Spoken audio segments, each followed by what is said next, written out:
بسم الله الرحمن الرحيم. أنا كان waxaan ku duubi lahaa gabay ka mid ah gabayadii uu tiriyay abwaankii Soomaaliyeed ee aad iyo aad ka qiimaha badnaa ee lagu magacaabi jiray Xaaji Aadan Axmed Afqalooc. Abwaanku runtii wuxuu ka mid ahaa abwaanadii Soomaaliyeed ee beriyay ee aad iyo aad uga tegay ummadda Soomaaliyeed suugaan dhaxalgal ah oo aad iyo aad u qiimo badan. Gabaygaan halkaa ka marin doonana waa gabay ka mid ah gabayadiisii. Abwaanku gabaygiisa wuxuu ku bilaabay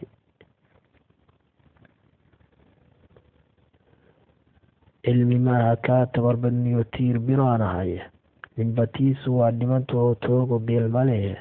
tabantaabo la iscaawiyo waa tuwaajibahe dhibtu waxay ka timi uumiyaha tirada weyn gaari 90 gaajo laysaa jirto 10 dhergeysaaye kuwaasoo wuxuu lagu taray tahay aqoontiiye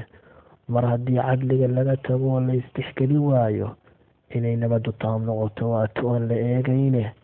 sawaariikh dhintaabiyo ninkii toorey bira haysta ninbatuu awoodaa dil way isugu tegayaane naftu waa tuqura oo ma jiro taajir harayaaya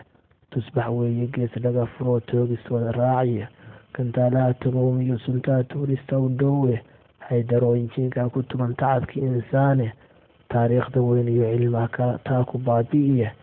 marka ay xadaarani tagtee taankii ku cayaaro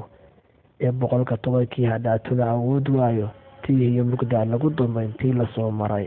sharkaa taabagana khayrna waa taala kaarahaye xilma taabi nimankii kuwaa taabka buuxsadaya ummadii timaadaba waa tii nacladayaane alluu yaa dhib waxaa loo tabacday samay ku taageera. wasalaamu calaykum.